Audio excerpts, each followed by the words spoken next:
So right now we have the Mercedes-Benz GTR. Now this is not how you would normally get it from the factory, but what we're trying to show you is what each and every cable underneath this battery compartment does. So let's get started. I want to start from this really colorful wire that we have over here. Now you're going to see a bunch of different cables over here. We're going to start off with the brown and blue cable. What this is, this controls your power steering when you're using the remote control. Where is that going to connect to? It's going to connect directly on this RC controller right over here. So it's going to go all the way at the end. Notice how it's got a little clip at the end. That's going to face the outside of the controller, and it plugs right in right there. Next item that we're going to connect is this. Well, this one's already connected for us just because there's no reason to really ever disconnect this one. It's a blue and green power cable. And what's going to happen is it's going to connect down here. The only way you're actually going to see this is if you pull it right out of the hole. There's going to be a red and black cable over here and a red and black cable over here. It doesn't matter which one you connect to first, because all it does is gives power to one and then it splits the power to the next one. This is for items that are on your dashboards. I actually assume they're for the lights. So we're going to tuck those right back in here. Then you have another red and black wire over here. The red and black wire that comes from this electric tape connects to something that's also red and black, but it splits into many other reds and blacks. That's going to go towards other components in your car. I'm going to go ahead and tuck that down there as well. I'm going to just tuck it away for now. After that, you have another cable. It's a multicolored cable over here, which consists of red, white, green, and yellow. What I'm going to do is I'm going to go ahead and put it on the motor controller. Now, this tab out here, where you see the two lines, they're going to face towards the outside of the car, and you're going to go ahead and you're going to plug it in here. These items control other components on your car, such as drive, reverse, and so on.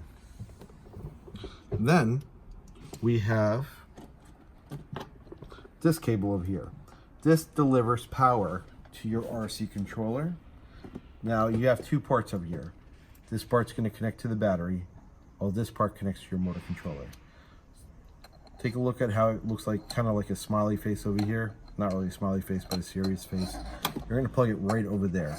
This clip is going to face towards the outside of the controller. So when you plug it in, it plugs in like this. You want to get a nice clip over there, and it holds in place.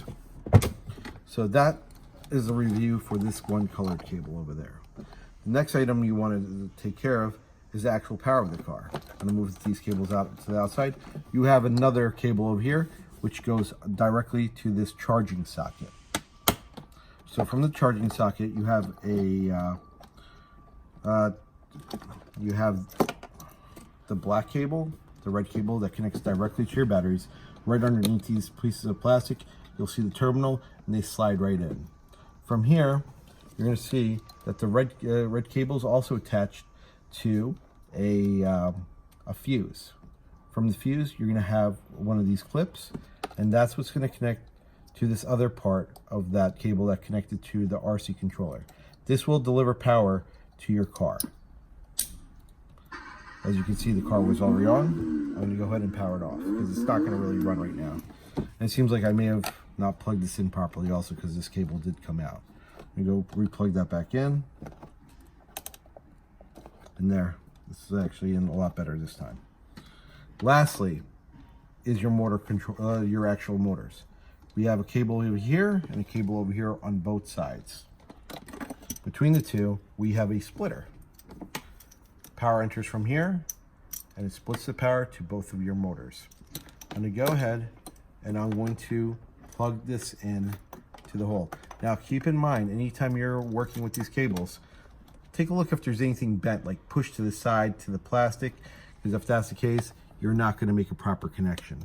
So what I'm going to do is, you have your choice whether to plug it in here or here. Both of these power motors over here. So I'm going to go ahead and plug it over here. But whatever you do, never, and I mean never, loop this around like this. I'll kind of show you what happens over here. When you do that, you create a never-ending circuit, and you could possibly start a fire with your car. So please don't do that. What we're going to do is we're going to connect one cable over here, and then we're going to go ahead and connect one cable over here.